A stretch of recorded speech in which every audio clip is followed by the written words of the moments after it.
Hi everybody, this is MaDonna at Mad Bees, and we are on binding week, so pretty exciting. Right now I am pressing my binding in half. So remember last week I had you do your little miters to put your strips together, and I have a brand new tool that's been out, it's almost a year now I guess, so I guess it's not brand new, but I still enjoy using it every day just like when I first got it. So what you actually do is, I'll show you how to start it. Let's just pull this off of here. I've got a bunch pressed, but I want to show you from the beginning, okay? So you've got your binding strip that you have taken, you've mitered it, you've pressed your seams open, and then what you're going to do is you're going to start at the one end, and we're just going to give it a fold in half, and then I'm just going to press a couple inches to get started. Kate says hi from the kitchen. Hello, Kate from the kitchen. Okay, so I've got a couple inches started. I'm going to take my folded edge and I'm going to weave it through my little belt loops on my Quilted Hearts binding tool. So it just goes through the belt loops like so, and I'm just going to make sure I've lined it up nice and straight, and I'm kind of towards the bottom end of this. I'm going to set my iron on top, and now I'm just going to gently pull this through. And as I'm pulling it through, I'm just neatening up the other side with my fingers. And it really presses this really nicely. The only thing I will tell you is that you do need to be careful if you're doing bias binding, because you can't really stretch it much as you're pulling through. You don't want to stretch it so much that you're elongating it and not keeping the width that you need.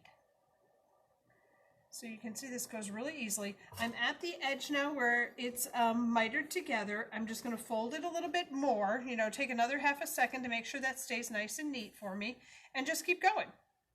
I don't want to leave my iron on here too long sitting on any one piece of fabric because I don't want to scorch my fabrics. This gets quite hot. If you're using any fabrics that aren't 100% cotton for your binding, really make sure that you reduce the temperature on here. So I'm all the way back to the very beginning. One of the things I want you to take note of is you can see how this mat is actually turned slightly purple, and that's actually a good thing. It'll remind you how hot it is. It is quite hot at that spot from your iron sitting on there. But now I've got my strips done. I've got this whole huge long piece, and I'm ready to go attach it to my quilt. So we're going to walk over here, and I'm going to talk about it for a second. So the first thing I'm going to do is actually what I call auditioning my binding. So I know that the fabric looks good, okay? I already picked that out because I like the way it looks. But I want to see where my joins are because I don't want them to wind up on my corners. Okay, so here's my join here. I don't care if it winds up over here that it joins together, but I don't want it to wind up right there. So I'm going to kind of lay this out just roughly to get an idea of where I want to start and stop at. And then if I'm there, I'm going to come around here and make sure that it doesn't hit exactly on that corner. So where's the next join at? Oh, the next join is around the corner there. So this should work out just perfectly that none of the joins are hitting corners. Okay, so I'm going to move to my sewing machine now. Who else is watching us today, Deanna? We have a hello from Pennsylvania from Hello from Anna. Pennsylvania. Okay, so what I'm going to do now is I'm going to change and put on my walking foot. Your walking foot is crucial for when you're doing this. It really helps to pull all these layers of fabrics through for you. So when you change to put on your walking foot, we're going to remove our regular foot. I find that it's the easiest if I put my feed dogs down because otherwise my foot wants to hang up on it. So on the side of most machines, you're able to, oops, wrong one. You're able to lower your feed dogs so that they're out of the way. Okay, then the next step we have is we have what our walking foot looks like. What the walking foot does is every time that this lifts up, it's actually pulling our fabric through the sewing machine. Okay, it helps to feed it through. I'm going to make sure that that goes over my needle bar. This little hook here has to go on the needle bar. Are you okay? I gotta get on the other side. Oops, okay. Sorry. Okay. I'm going to make sure it's over that needle bar so it hooks into it. And then I'm going to attach it the rest of the way to my my sewing machine. Whoops, get it in there. And I find that it's easiest if I go from the inside. Come on. You know, whenever you're on TV land, it always has to mess up on you. And then... How many times a week do I put on people's walking feet for them? And today I'm having problems with my own. Okay, get over there. There we go. And we're on. and we're going to hook that into place. I'm going to then make sure that my threads are pulled through, and I'm ready to go ahead and rock and roll. So when I start, I am going to give myself about a 12 to 14 inch tail to start with. I'm going to start right here sewing around. So I'm going to come all the way under my machine here. And I've got a nice long tail back here. I'm going to go ahead and start. This walking foot actually has a 1/4 inch mark on it, and I'm going to use that as my guide. Okay, so this walking foot has a 1/4 inch mark on it. Oh yeah, right there.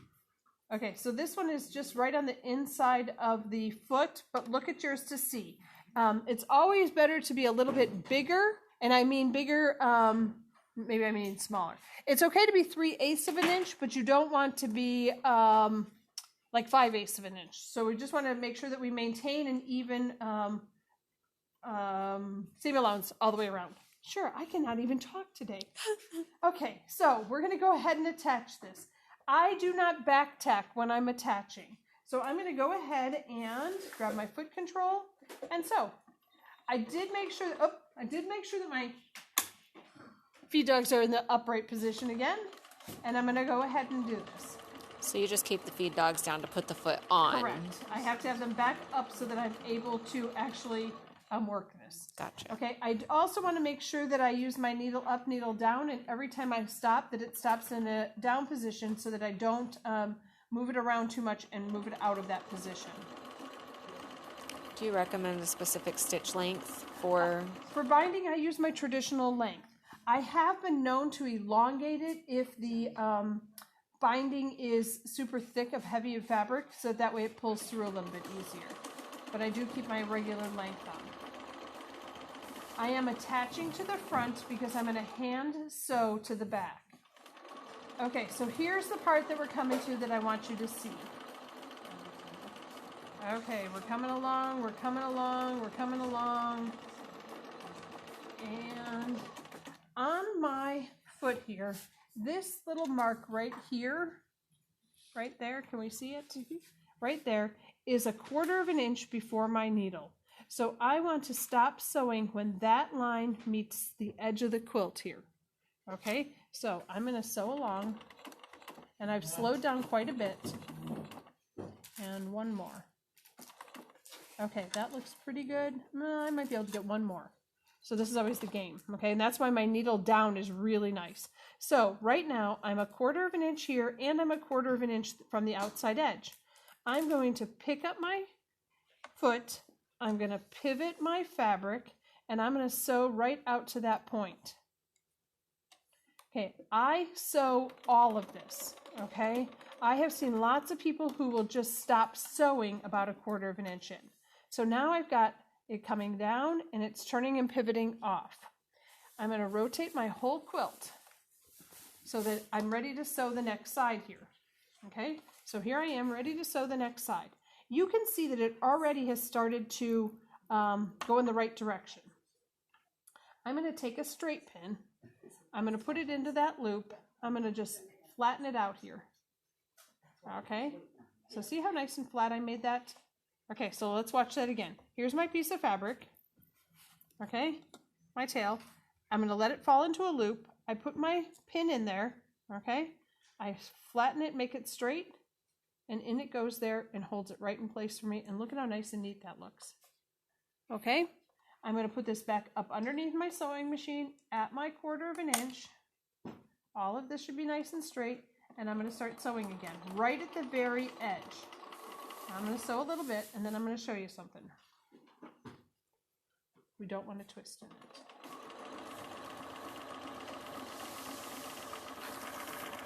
Okay, so first off, my whole corner is sewed down. I've got stitches here, I've got stitches underneath there, but now when I go to roll this around, it's going to make a perfect miter for me. See how pretty that is? That's going to just fall into that backside so very nicely because I've sewn all of it. Okay, I'm going to keep sewing and do it again for you.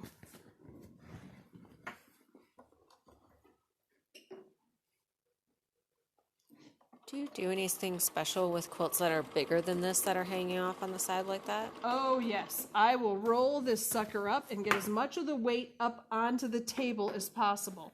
I'm fortunate, my sewing table has a drawer right here, so I put the quilt in the drawer so that way the weight's up and off of it. Because the more it drags down, the harder it is for my feed dogs to move it.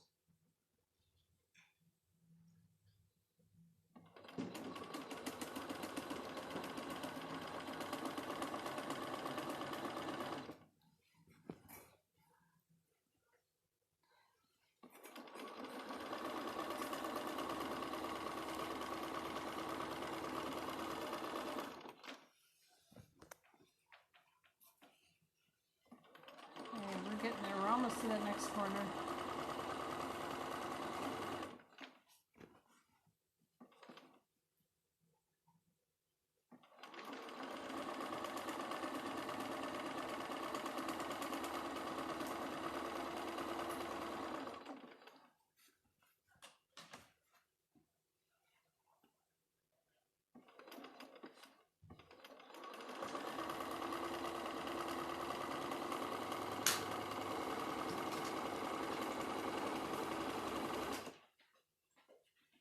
Okay, we're coming up to this corner again.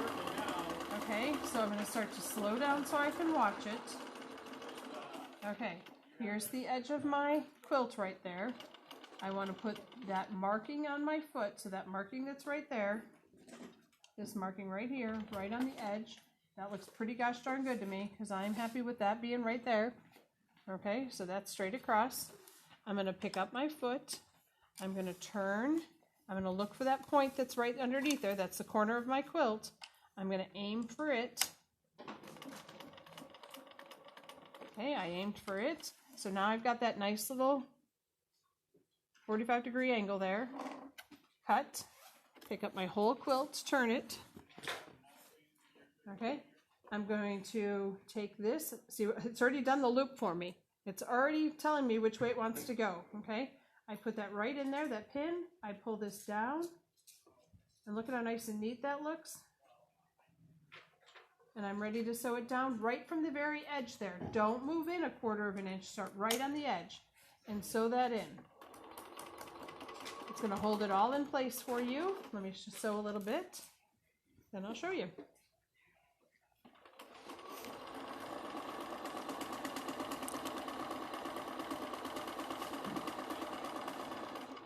Okay, if we look there, we've got our threads there right where I sewed. We pop this open. When I go to turn it, look at how nice that corner is. And we're ready to go. I mean, it pretty much talks it through every single time.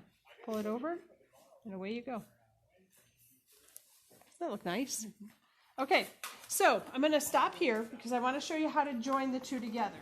So we're going to pretend like I sewed all the way around here, all the way around, but I didn't. I'm going to cheat and have to unsew later, but I want to tell you how to do this, okay? So I'm going to go here and just sew a little bit. And I want to go within the last couple inches. You also got a hello from somebody who claims to be Mackenzie. Oh, who claims to be? Yes. Hello, Mackenzie. Okay, so I just sewed a little piece here just so I can show you how to join your ends together, okay? This is not how we would normally do it, but we've sewn all the way around our quilt, and now we need to join our two ends together. And people make this out to be the hardest thing in the whole world. So we're going to pretend that all of this is sewn, okay? So you have to use your imagination. We are now going to put these two pieces together, okay? So the first thing we need to do is have a pair of scissors. Oh, I got a shorty pair here. There's a little pair underneath here. Okay, so I am going to cut a piece off of this, okay? So I cut a piece. So you're supposed to cut it straight though, MaDonna. Okay, but this is all I need is this little tail piece here, okay? I'm going to use this tail piece as my measuring guide, okay? So I want to open it up so I've got the wrong side facing up. I'm going to lay this down on my fabric anywhere, okay, on this opening. Okay, I'm going to trim off one end to the one side of it. Okay, so right now I went to the right hand side of it. Wow, it'd be nice if we could invest in some scissors here. Okay, so I did on the right hand side of this. Now I'm going to lay this over the top. So this is my original piece, and I'm going to go to the left-hand side of this. And I can draw a line or I can just cut it there, okay? I want to make sure all of this is laying nice. So the first piece is going to go onto the right-hand side. The second piece is going to go onto the left-hand side. And I'm going to cut this off.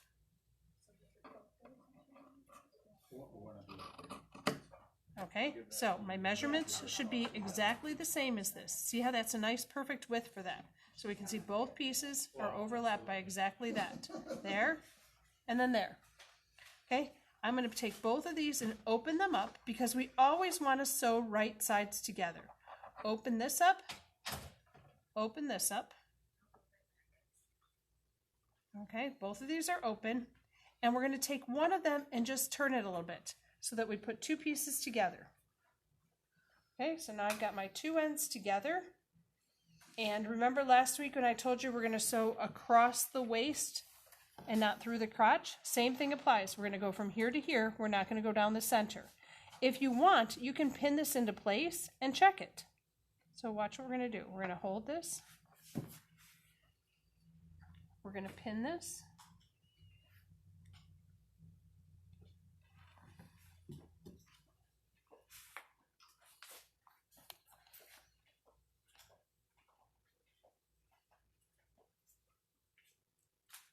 If I pin this about right where that sewing line is going to be across that way, and I open this up, it should fall into place right there, and it does. It's perfect. So both sides are going to be in the right position. It's going to make my line that I need. So I'm going to go back to my sewing machine.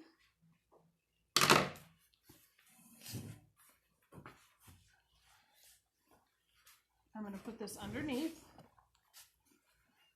Okay, so at home I have those little wonder clips. It's a great time to just put one of those clips on here to hold this together so that this isn't pulling and getting taut on you. Okay, so I'm going to stick a pin in there instead of a wonder clip because that's what I've got right here. Get all this quilt up here so it's not pulling down on me. Lay this out flat, and I need to go from this point that's hiding up underneath there, right there, to this point right over here. So I'm sewing across that triangle. Okay, where's that point at? Oh, another point. You might want to change back to your regular foot, because if you change back to your regular foot, you're going to have better presser foot pressure on there. So quick whip that off. Put your 1/4 inch foot on there. And sew this on. Point to point. If you've got your tape on, you know you can watch your tape and make sure that that point goes in there straight, all the way across. Don't sew on your pins. It won't like you.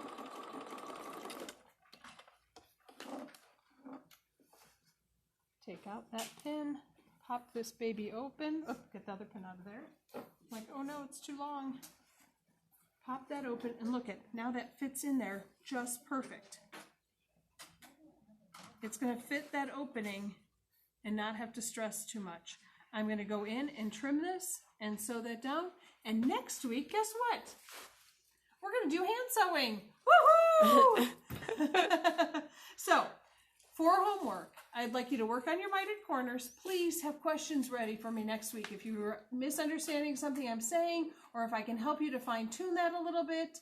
But we'll be back here next week on Monday. We're going to finish sewing this down this week, and I'm going to start hand sewing so you can see what it looks like that way. Anything else I need to know, Deanna? Any other questions? Did I confuse you? I'm not confused, so that's a good sign. Patty says hi too. Oh, hello, Patty from Utah. We have missed you. We will see you soon, I'm sure. So everybody have a great week, and I will talk to you next week when we do some hand sewing.